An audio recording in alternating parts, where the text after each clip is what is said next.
రాజమండ్రిలో ప్రధానమంత్రి నరేంద్ర మోదీ జన్మదిన వేడుకలు. రహదారులు లేక కాలినడకన జోలిలో మృతదేహాన్ని తరలించిన ప్రతి ఒక్కరూ పరిసరాలను పరిశుభ్రంగా ఉంచుకోవాలని ఎమ్మెల్యే బుచ్చయ్య చౌదరి.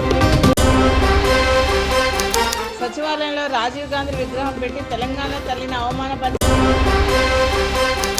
వనపర్తి జిల్లా సెయింట్ థామస్ పాఠశాలలో విద్యార్థి మృతికి కారణమైన పాఠశాల యాజమాన్యంపై చర్యలు తీసుకోవాలని ఏవీపీ విద్యాసంఘం నినదించారు. ధర్నా చేస్తున్న విద్యాసంఘం నేతలను పోలీసులు అరెస్ట్ చేశారు.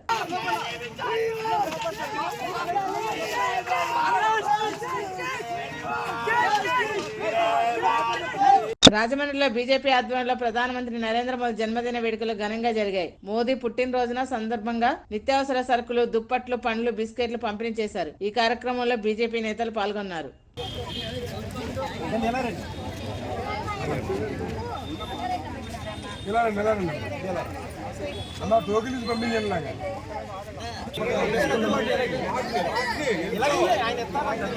బుర్గంపాడు మండలం కాంగ్రెస్ పార్టీ అధ్యక్షుడు కృష్ణారెడ్డి పార్టీని భ్రష్టు పట్టిస్తున్నారని పార్టీ సీనియర్ నేత కోమటిరెడ్డి మోహన్ రెడ్డి ఆరోపించారు. పార్టీ పేరుతో అమాయకులను మోసం చేస్తున్నాడని ఆరోపించారు. కృష్ణారెడ్డి మోసాలపై బహిరంగ విచారణకు సిద్ధంగా ఉన్నామని సవాల్ విసిరారు. పార్టీ నేతలు జోక్యం చేసుకుని తన మోసాలకు అడ్డుకట్ట వేయాలన్నారు. మండలంలో కాంగ్రెస్ పార్టీ బలోపేతం అవటానికి నిర్ణయాలు తీసుకోవాలని ఇక్కడ మండల ప్రజలు కోరుకుంటున్నారు. అలాగే ఈ మధ్యకాలంలో కండక్టర్స్ కాలనీలో నేను 40 సంవత్సరాల నుంచి కాలనీలోనే ఉంటున్నాను. అక్కడ ఒక రోడ్డు శాంక్షన్ అయినది. ఆ రోడ్డు 10 అడుగుల వెడల్పు లేకపోవటం వల్ల 10 అడుగుల వెడల్పు రావడానికి డ్రైన్ మీద రోడ్డు వేసే ఆలోచనతో నాపరాలు బట్టి పైన స్లాబ్ వేద్దాం అనుకున్నాం. తర్వాత పరిస్థితులు అనుకూలించడం వల్ల నాపరాలు వేయలేక డైరెక్ట్ స్లాబ్ వేస్తున్నాము. ఆ విషయంలో నేను కొంత అమౌంట్ వాళ్ళ దగ్గర తీసుకున్నాను. ఈ నాపరాలు క్యాన్సిల్ అయిన తర్వాత ఆ అమౌంట్ వాళ్ళకి ఇచ్చేశాను. అది నాకు తెలియకుండా ఒక మహిళ దగ్గర పోయి వాళ్ళ ఇంట్లో వాళ్ళ పిల్లలు లేనప్పుడు ఆమెకు తెలియకుండా ఏదో మాయమాటలు చెప్పి మాట్లాడుతూ వీడియో తీసి నన్ను అక్కడ అపస్పాలు చేసిండు. ఇది ఈ ఏరియాలో నేనేంటో అందరికీ తెలుసు. ఈదులపల్లి గ్రామానికి చెందిన లక్కినేని రమేష్ పెట్రోల్ బంకులో ఆత్మహత్యకు కారణమైన పెట్రోల్ బంక్ యాజమాన్యంపై చర్యలు తీసుకోవాలని మృతుని బంధువులు ఆందోళనకు దిగారు. రమేష్ ఆత్మహత్య చేసుకోలేదని, హత్య చేశారని వారు ఆవేదన వ్యక్తం చేశారు. పెట్రోల్ బంక్ లో సీసీ కెమెరాలు పని చేయకపోవడం దారుణం అన్నారు.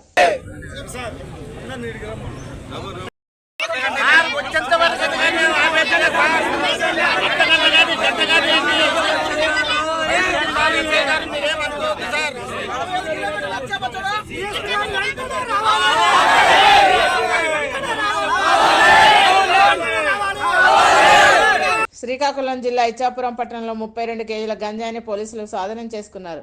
గంజాయిని తరలిస్తున్న 3 వ్యక్తులను అరెస్ట్ చేసి రిమాండ్కి తరలిస్తున్నామని జిల్లా అదనపు ఎస్పీ శ్రీనివాసరావు తెలిపారు. ఎవరైనా గంజాయిని అమ్మినా, కొన్నా కఠిన చర్యలు తీసుకుంటామని హెచ్చరించారు. ఈరోజు మధ్యాహ్నం 3 గంటల సమయంలో రైల్వే స్టేషన్ ముందు అనుమానాస్పదంగా ఉన్నటువంటి ఒరిస్సా వాళ్ళు 2 లేడీసు, 1 జెంటు, రాస్మా నాయక్ అనే ఉమెన్ 29 ఇయర్స్ ఉంటాయి, అలాగే సుమతి నాయక్ ఆమెతో పాటు గజేంద్ర నాయక్ అనే అతను, మొత్తం 3, 2 లేడీస్, 1 వెరిఫై చేయగా అందులో 2 బ్యాగులు ప్లస్ 1 సూట్ కేసు, మొత్తం కలిపి ఒక్కొక్క దాంట్లో 15 కేజీలు గంజాయితో పట్టుకోవడం జరిగింది. వీళ్ళు చెప్పేది ఏంటంటే ఇచ్చాపురం నుంచి బొంబాయి తీసుకెళ్తున్నారు.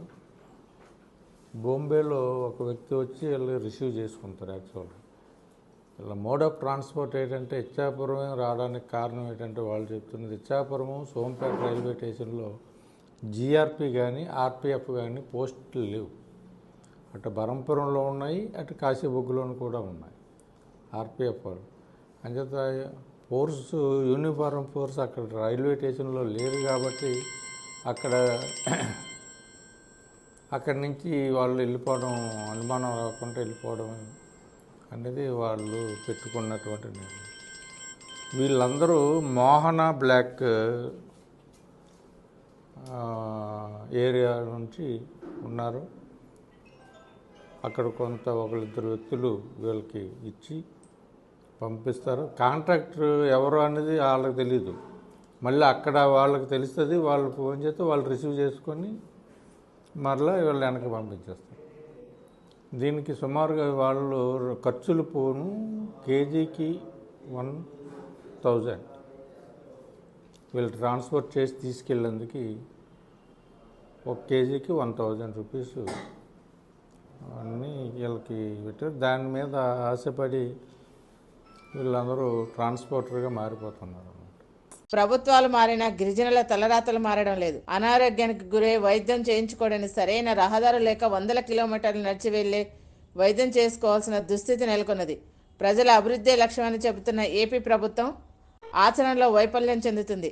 వైద్యం అందక ప్రజలు మృతి చెందుతున్నా పట్టించుకునే నాదుడే లేడని విజయనగరం జిల్లా గంట్యాడ మండలం కొండపర్తి గ్రామ గిరిజనులు ఆవేదన వ్యక్తం చేస్తున్నారు. కొండపర్తి గ్రామ పంచాయతీ ఇచ్చిన గిరిజనులకు సరైన రహదారులు ఏర్పాటు చేసి సరైన వైద్యం అందేలా చూడాలని ఆవేదన వ్యక్తం చేస్తున్నారు. మీరు చూసేది మరేదో మేము పండించే పంట దినుసుని మార్కెట్ తీసుకెళ్తున్నారేమో అనుకుంటున్నారేమో, కాదు.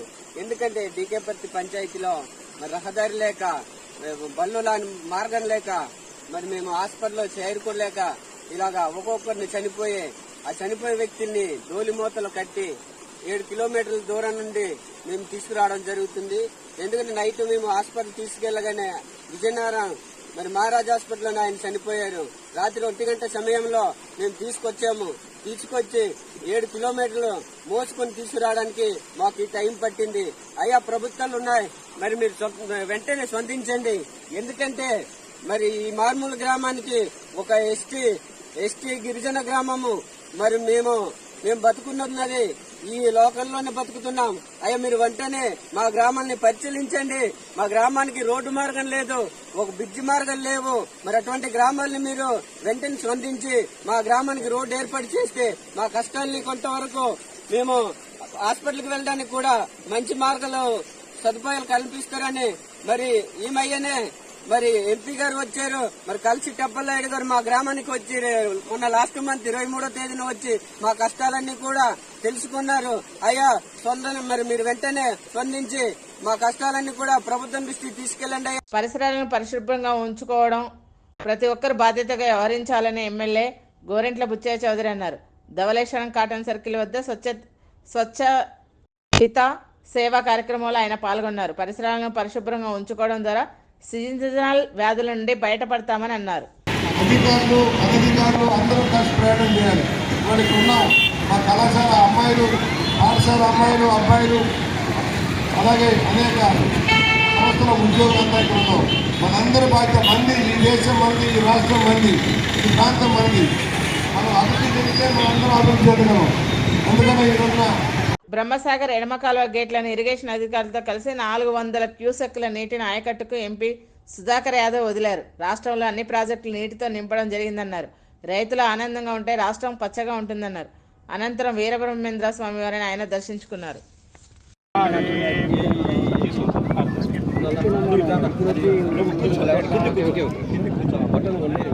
వనపర్తి పట్టణంలో మొహమ్మద్ ప్రవక్త జన్మదినం సందర్భంగా ఎమ్మెల్యే మేఘారెడ్డి ముస్లిం సోదరులకు శుభాకాంక్షలు తెలిపారు.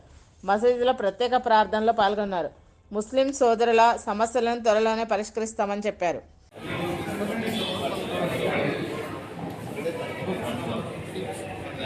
వరద బాధితులకు ఆర్థికంగా సహాయ సహకారాలు అందించాలని ఎమ్మెల్యే శ్రీనివాస్ అన్నారు. రాజమండ్రిలోని సువిశేషపురం రక్షణాలయం సభ్యులు ₹1,00,000 చెక్కును ఎమ్మెల్యేకి అందజేశారు.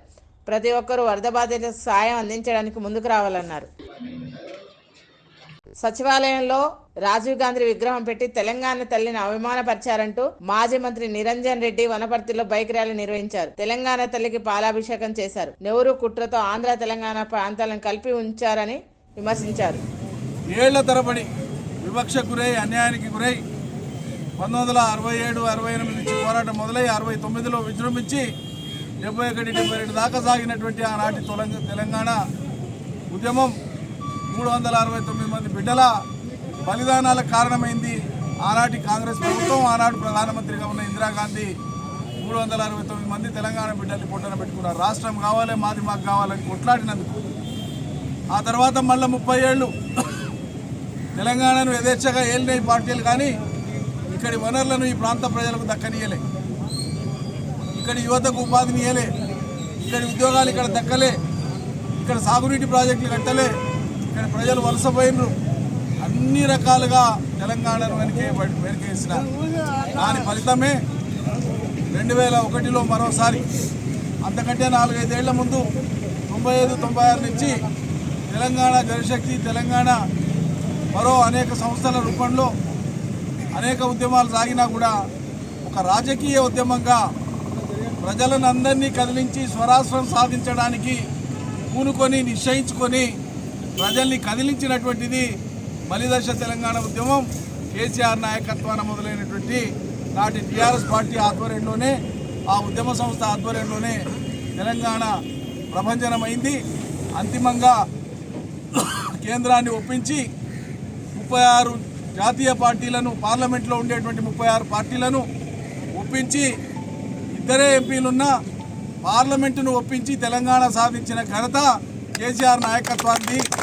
పునరావాస కేంద్రంలో ఉంటున్న కుటుంబాలకు 3,000 రూపాయలతో పాటు నిత్యావసర సరుకులను ఎమ్మెల్యే శ్రీనివాస్ అందజేశారు. ప్రకృతి విపత్తుల వల్ల నష్టపోయిన ప్రజలను ప్రభుత్వం ఆదుకుంటుందని చెప్పారు.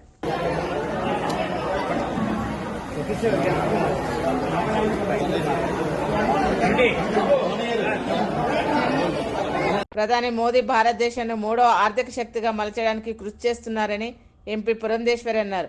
అన్న క్యాంటీన్లో బీజేపీ తరపున అన్నదానం చేస్తున్నామని చెప్పారు. మోదీ ఆయురారోగ్యాలతో ఉండాలని అన్నారు.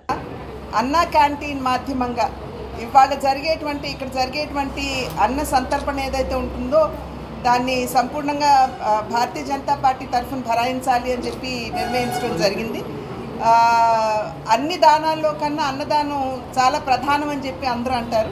ఎందుకంటే ఏ దానం చేసినా కూడా ఇంకా కావాలి అని అనిపిస్తుంది, కానీ అన్నం వడ్డించిన తర్వాత నిజంగా కడుపు నిండిన తర్వాత ఇది చాలు అని మనకి తెలియజేసేది భోజనం అని చెప్పి పెద్దలు చెప్పినటువంటి మాట. కనుక దాన్ని పురస్కరించుకుని నరేంద్ర మోడీ గారి జన్మదినాన ఇవాళ ఇక్కడ జరిగేటువంటి ఈ భోజన వ్యవస్థ ఏదైతే ఉందో దానికి అయ్యేటువంటి ఖర్చు వాళ్ళంతా కూడా భారతీయ జనతా పార్టీ తరఫున మేము భరిస్తాము.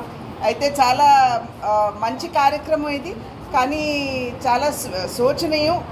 గత ప్రభుత్వం ఏదైతే ఉందో అన్న క్యాంటీన్ని ఎత్తివేసి ఈ అన్నదానం అనేటువంటి కార్యక్రమాన్ని వారు అధికారంలో ఉన్నప్పుడు దాన్ని నిర్వీర్యం చేశారు. అయితే తిరిగి ఇప్పుడు కూటమి అధికారంలోకి వచ్చిన తర్వాత మళ్ళీ దీన్ని తిరిగి పునరుద్ధరించడం అనేది ఇది ప్రతి ఒక్కరూ కూడా స్వాగతించదగ్గ విషయంగా నేను భావిస్తున్నాను. పాలేరులో శ్రీ సాయి గణేష్ నగర అభివృద్ధి కమిటీ ఆధ్వర్యంలో గణేష్ నవరాత్రి వేడుకలు ఘనంగా జరిగాయి. 9 రోజుల పాటు పూజలు అందుకున్న స్వామివారి శోభయాత్ర అంగరంగ వైభవంగా జరిగింది. కోలాటాలు, తాళమేళాలతో స్వామివారి శోభయాత్ర కన్నుల పండుగగా కొనసాగింది. మేము శ్రీ సాయి గణేష్ నగర్లో ఉంటున్నాము. రోడ్ నెంబర్ 8 అండి. నా పేరు జీవన్ రెడ్డి, మా వైఫ్ పేరు కంచర్ల అనూష. నేను కాంగ్రెస్ పార్టీ మండల నాయకుడినండి. సో ఇక్కడ స్టే చేయబట్టి నేను లాస్ట్ 3 ఇయర్స్ నుంచి ఉంటున్నాను. ఇది ఆనవాయితీగా మా కాలనీలో 10 సంవత్సరాల నుంచి సాయి గణేష్ నగర్ ఉత్సవాలు కానీ, దసరా ఉత్సవాలు కానీ గ్రాండ్గా చేసుకుంటున్నాము. అంతకు మించి ఈసారి మా కమిటీ సభ్యులు, సాయి గణేష్ నగర్ ఉత్సవ కమిటీ సభ్యులు, అధ్యక్షులైనటువంటి పోట్ల శ్రీనివాస్ గారు కానీ, కార్యదర్శి అయిన నరేందర్ రెడ్డి గారు కానీ, ప్రసాద్ గారు కానీ, రమేష్ గారు కానీ, ఇట్లా ప్రతి ఒక్కరు మహిళామణులు కానీ, మహిళా కార్యదర్శులు ఉన్నారు. పేరు పేరున ప్రతి ఒక్కరికి ప్రత్యేక కృతజ్ఞతలను తెలియజేసుకుంటున్నాను. సో ఇలాంటి ఉత్సవాలు మళ్ళీ ఎప్పుడు ప్రతి సంవత్సరం ఇలానే జరగాలని, ప్రతిసారి లడ్డు నాకే దక్కాలని ఆ వినాయకుడిని కోరుకుంటున్నాను. మంచిర్యాల జిల్లా దండేపల్లి మండలం వెల్గానూరు గ్రామంలో సోలార్ విద్యుత్ ఉత్పత్తి పైలట్ ప్రాజెక్టు రూపకల్పన కోసం ఏర్పరిచిన సమావేశంలో ఎమ్మెల్యే ప్రేమ్ సాగర్, కలెక్టర్ కుమార్ దీపక్ పాల్గొన్నారు. ప్రజలందరికీ సోలార్ విద్యుత్ అందించడమే లక్ష్యంగా ప్రభుత్వం పనిచేస్తుందని ఎమ్మెల్యే ప్రేమ్ సాగర్ అన్నారు. స్వచ్ఛ గ్రామాలుగా రూపుదిద్దుకోవడం కోసం స్వచ్ఛహిత సేవ అంశంపై ప్రతి ఒక్కరు అవగాహన కలిగి ఉండాలని కలెక్టర్ ప్రశాంతి అన్నారు. రాజమహేంద్రవరంలో మానవహారం, సంతకాల స్వీకరణ, స్వచ్ఛైత సేవ అవగాహన ర్యాలీని ఆమె ప్రారంభించారు. ప్రతి ఒక్కరూ పరిసరాలను పరిశుభ్రంగా ఉంచుకోవాలన్నారు. జిల్లాను కాలుష్య రహిత సమాజంగా మార్చాలన్నారు. అదే కాన్సెప్ట్ నుంచి మనం బయటకు వచ్చి మన ఇల్లుతో పాటు మన పరిసరాలు, మన కాలనీ, మన టౌన్, మన స్టేట్ అన్నీ కూడా పరిశుభ్రంగా ఉండాలి అనే ఉద్దేశం. అలా పరిశుభ్రంగా ఉంటేనే మనల్ని మనం వ్యాధుల నుంచి కాపాడుకోవడం, పొల్యూషన్ నుంచి కాపాడుకోవడం. వనపర్తి జిల్లా ఎమ్మెల్యే క్యాంప్ ఆఫీసులో తెలంగాణ దినోత్సవ వేడుకలు ఘనంగా జరిగాయి. ఎమ్మెల్యే తూడి మేఘారెడ్డి జాతీయ జెండాను ఆవిష్కరించారు. పార్టీ నేతలు, కార్యకర్తలు ఈ కార్యక్రమంలో పాల్గొన్నారు.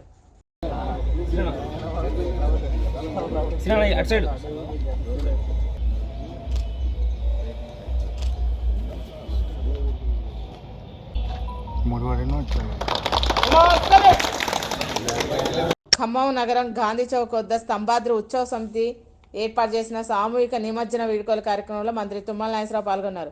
నగరంలో గణనాథుని శోభయాత్ర ఎటువంటి ఆటంకాలు లేకుండా జరగాలన్నారు. వరదల సమయంలో సర్వం కోల్పోయిన ప్రతి ఒక్కరికి ప్రభుత్వం అండగా ఉంటుందన్నారు. గౌరవనీయ గణేష్ ఉత్సవ కమిటీ అధ్యక్షులు, కమిటీ సభ్యులందరికీ హృదయపూర్వక నమస్కారం. సంతోషం. ఖమ్మం పట్టణంలో శోభాయాత్ర నిర్వహణ సంతోషదాయకంగా, ఆనందదాయకంగా ఆ విఘ్నేశ్వరుడి యొక్క నిమజ్జనం ఆయన యొక్క దయతోటి, ఆయన యొక్క కృపతోటి మనం మొన్న వరదల్లో బయటపడ్డటువంటి తీరు, అనుకోని వరదలు ఎవరు ఊహించినటువంటి తీరులో వచ్చిన జిల్లా యంత్రాంగం, కలెక్టర్ గారు, కమిషనర్ గారు, మున్సిపల్ కమిషనర్ గారు, ప్రజాప్రతినిధులందరూ ఒక్కటై ఖమ్మం పట్టణానికి అంత విపత్తు వచ్చినా ప్రాణ నష్టం జరగకుండా ప్రజలను కాపాడటమే కాకుండా వాళ్ళకి వరద వచ్చినన్ని రోజులు కూడా సకల సదుపాయాలు కల్పించి, తర్వాత ప్రభుత్వ సహకారాలన్నింటినీ కూడా ఇంటింటికి తిరిగి అందించి మళ్లీ ఖమ్మం పట్టణాన్ని యథావిధిగా తీర్చిదిద్దినటువంటి జిల్లా యంత్రాంగానికి ప్రత్యేకంగా ధన్యవాదాలు తెలియజేస్తూ, సహకరించినటువంటి ఖమ్మం ప్రజలందరికీ కూడా నా జీవితాంతం మీరిచ్చినటువంటి సహకారం, మీరిచ్చినటువంటి స్ఫూర్తి, మీరిచ్చినటువంటి ఈ యొక్క శక్తితోటి తప్పకుండా ఖమ్మం పట్టణ అభివృద్ధితోటి పాటు ఖమ్మం జిల్లా అభివృద్ధికి మళ్లీ నా శాయశక్తులా ప్రయత్నం చేస్తాను, ఆ విఘ్నేశ్వరుడు దయవల్ల అని చెప్పి కూడా మీకు ఈ సందర్భంగా మనవి చేస్తున్నాం. భారతదేశం మత సామరస్యానికి ప్రతీక అని మాజీ డిప్యూటీ సీఎం అంజద్ బాషా అన్నారు. కడప పట్టణంలో మిలాదున్ నబీ పండుగను పురస్కరించుకొని భారీ ర్యాలీ నిర్వహించారు. ముస్లిం సోదరులకు పండుగ శుభాకాంక్షలు తెలిపారు. గతంలో లాగానే ప్రతి ఏటా నిర్వహించేలాగానే కడప నగరంలో ర్యాలీ ప్రోగ్రాం, మీలాదున్ నబీ జులూస్ ప్రోగ్రాంని నిర్వహించడం జరిగింది. పెద్ద సంఖ్యలో ముస్లిం మైనారిటీ సోదర సోదరులందరూ కూడా పాల్గొనడం జరిగింది. ప్రవక్త ముహమ్మద్ సల్లల్లాహు అలైహి వసల్లం మరి ఆయన జన్మదినోత్సవాన్ని ప్రపంచమంతా కూడా, ఎక్కడైతే ముస్లిం సోదరులు ఉన్నారో ప్రపంచమంతా కూడా మరి ఆయన జన్మదినాన్ని ఎంతో ఘనంగా నిర్వహించుకోవడం జరుగుతుంది.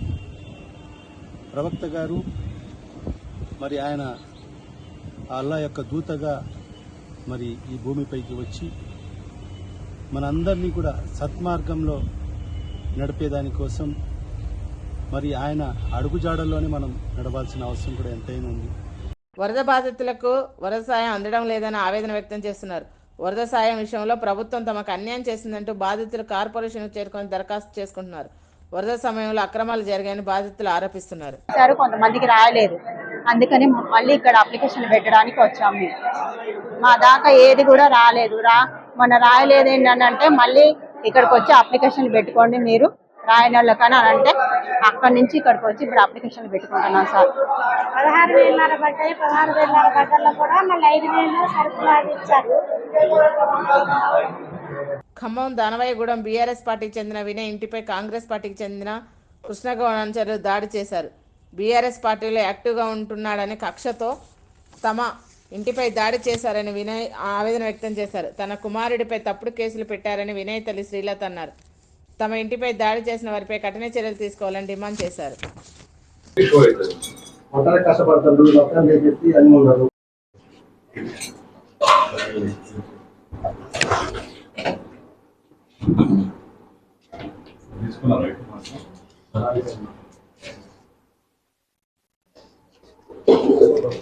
అనే వ్యక్తి పక్క వినాయకుడి దగ్గర ఉన్నారండి. ఇక్కడ ఉన్న తర్వాత గొడవైంది కొంచెం ముందుకి. ఆ రోజు పోలీస్ ప్రొడక్షన్ కూడా ఇక్కడ ఉన్నది. అన్ని బొమ్మల దగ్గర కూడా పోలీసు వాళ్ళు ప్రొడక్షన్ ఇచ్చి గొడవలు కాకుండా చూడాలనేది వచ్చారు. గొడవైన వ్యక్తులు వేరే వాళ్ళకి అయింది. వినయ్ అనే వ్యక్తి ఇక్కడే ఉన్నారు. ఇక్కడ ఉన్న మహిళలు ఉన్నారు. అతను దిగిన ఫొటోస్ ఉన్నాయి. ఆయన ఊరేగింపు నుంచి ఇక్కడికి వచ్చారు. వాళ్ళ ఇంటి దగ్గరికి వచ్చిన టైంలో ఏరే వాళ్ళు గొడవ అయింది. వాళ్ళు పోలీసు వారి అదే టైంలో వాళ్ళకి అందుబాటులో ఉండి టక్కన పట్టుకోవడం కూడా జరిగింది. వాళ్ళు ఎవరు, ఎందుకు కొట్టారు, ఏంటనేది వాళ్ళు ఏదైనా ఉంటే పోలీసు వారు ఎంక్వైరీ చేస్తారు, ప్రూఫ్ చేస్తారు. ఇతను కూడా మీద అనుమానం ఉందని చెప్పేసి పోలీసు వారిని రమ్మంటే వినయ్ అనే వ్యక్తి పోలీస్ స్టేషన్కి వెళ్ళటంతో తర్వాత మేము సార్ దగ్గరికి వెళ్ళి మేము మాట్లాడి ఎట్లయినా అంటే తర్వాత మేము ఏదైనా ఉంటే ఎంక్వైరీ చేసిన తర్వాత చూద్దాంలేండి, ఆల్రెడీ దొరికారు కదా అని చెప్పి సార్ వాళ్ళు కూడా చెప్పారు. అతన్ని పంపించే టైంలో ఆల్రెడీ వాళ్ళ ఇల్లు మీద దాడి చేస్తారని చెప్పేసి వేరే వాళ్ళు చెప్పడంతో మేము అందరం మా బీఆర్ఎస్ కార్యకర్తలు అందరం ఇక్కడికి వచ్చినామండి. వచ్చారు ఆల్రెడీ టీవీ అన్నీ వాళ్ళ మీద ఆల్రెడీ ఏమీ లేవు. ఆల్రెడీ వచ్చే లోపు అంత పగలు కొట్టిపోయారు. పోలీస్ వ్యాన్ వచ్చింది, అంతలో సీఏ గారు కూడా వచ్చారు, అన్నీ చూశారు. మేము అందరం కూడా ఉన్నాం. కానీ మా మీద మా కార్యకర్తల మీద వాళ్ళు కావాలని ఇప్పటికొక 7 కేసులు అతని మీద. సరే పెడతాన్నా మేము కూడా పోయినాం, మీద ఒకటి నచ్చ చెప్తానో చేస్తాను. అతను చేసే నేరం కూడా ఏం లేదు. నిజం ప్రతి దాంట్లో టార్చర్ చేసుకుంటే ఇట్లా చేస్తారు. మా పార్టీ తరఫున పాపం యాక్టివ్గా తిరుగుతాడు అంతే తప్ప కానీ ఆ పిల్లగాడు చేసిన నేరం కూడా ఏం లేదు. మీ అందరికి కూడా పేపర్లలో వస్తూనే ఉన్నాయి. ఇక్కడ బీఆర్ఎస్ పార్టీ కార్యకర్తలు ఏం చేస్తారు, ఎదటి వ్యక్తి ఏం చేస్తాడు అనేది కృష్ణాగౌడ్ అనే వ్యక్తి మరి వాళ్ళ మీద ఏంటో అసలు ఆయన చేయాల్సిన దాడి ఈరోజు ఇంత వెనక నుండి మందు పోపించి పంపించి వాళ్ళ ఇంటి మీద అంత దాడి చేపించడానికి కారణం ఏంటనేది కూడా మేము త్వరలో కూడా మీ ద్వారా తెలుస్తుంది, మేము తెలుసుకుంటాం, పోలీసు వారు కూడా తెలుసుకుంటారు. కానీ బీఆర్ఎస్ పార్టీ కార్యకర్తల మీద ఇంకా ఎన్ని దాడులు చేసినా మేము ప్రజలకు అందుబాటులోనే ఉంటున్నాం. మా నిత్యం కూడా మేము 24 గంటలు ప్రజాసేవ చేసుకుంటూనే వెళ్తున్నాం. కాంగ్రెస్ నేత రాహుల్ గాంధీని చంపేస్తానంటూ బీజేపీ నేత తన్వీందర్ సింగ్ చేసిన వ్యాఖ్యలను నిరసిస్తూ వనపర్తి జిల్లా గణపురం మండలంలో తన్వీందర్ సింగ్ దిష్టిబొమ్మను దహనం చేశారు. రాహుల్ గాంధీపై వివాదాస్పద వ్యాఖ్యలు చేసిన తన్వీందర్ సింగ్ని వెంటనే అరెస్ట్ చేయాలని ఎమ్మెల్యే మేఘారెడ్డి డిమాండ్ చేశారు. రాహుల్ గాంధీ గురించి మాట్లాడే నైతిక హక్కు బీజేపీ పార్టీ నేతలకు లేదన్నారు. ఈరోజు గన్పూర్ మండల కేంద్రం, వనపర్తి జిల్లాలో గన్పూర్ మండల కేంద్రంలో మహారాష్ట్రలో ఒక శివసేనకు సంబంధించిన ఎమ్మెల్యే, ఢిల్లీకి సంబంధించిన మాజీ ఎమ్మెల్యే, బీజేపీ నాయకుడు తన్వీందర్ సింగ్ గౌరవ కాబోయే భారత ప్రధాని, ఆపోజిషన్ లీడర్, పార్లమెంట్లో మన ప్రతిపక్ష నాయకులు మన పార్టీ నాయకులు రాహుల్ గాంధీ గారి మీద అనుచిత వ్యాఖ్యలు చేసిన దానికి మేము ఖండిస్తున్నాం. దానికి ఈరోజు ఇక్కడ వాళ్ళ బీజేపీ పార్టీ పెద్దలది, గౌరవ ప్రధానమంత్రి గారు కానీ గౌరవ హోమ్ మినిస్టర్ గారు కానీ ఒక మనిషిని, ఒక కాంగ్రెస్ కుటుంబాన్ని, దేశం కోసం త్యాగం చేసిన కాంగ్రెస్ కుటుంబాన్ని, రాహుల్ గాంధీ గారిని బయటికి వస్తే చంపేస్తామని చెప్పిన ఆ ఎమ్మెల్యే మీద కేసు పెట్టి లోన పడేయకుండా హోంమంత్రిగా సపోర్ట్ చేస్తున్నట్లా ఖండిస్తాడా, ఆయన ఖండించడా? కేంద్ర హోంమంత్రి గారు ఖండించాలి. ఆయన మీద కేసు పెట్టి ఆయనను జైలుకు పంపించి ఆయనకు శిక్షించాలని మా పార్టీ పెద్దలందరూ, మా పార్టీ అధ్యక్షులు, గన్పూర్ మండలానికి సంబంధించిన అందరూ, మా కాంగ్రెస్ పార్టీ నాయకులు అందరం కలిసి ఈరోజు దిష్టిబొమ్మ దగ్ధం చేస్తున్నాం. దీని మీద మా పీసీసీ ఇచ్చిన ఈ ప్రోగ్రాంలో గన్పూర్ మండలంలో నేను ప్రత్యక్షంగా ఈరోజు హాజరై ఈ కార్యక్రమం చేస్తున్నాం. మళ్ళొక్కసారి బీజేపీ పార్టీ నాయకులకు, బీజేపీ పార్టీ ప్రభుత్వానికి, అక్కడున్న వెంటిలేటర్ మీద ఉన్న బీజేపీ ప్రభుత్వానికి మేము హెచ్చరిస్తున్నాం. ఆ బీజేపీ మాజీ నాయకుల మీద, మాజీ ఎమ్మెల్యేల మీద ఇమ్మీడియట్గా కేసు పెట్టేసారు అమిత్ షా గారికి మేము డిమాండ్ చేస్తున్నాం. Thank you. Sneha TV, please like, share and subscribe Sneha TV.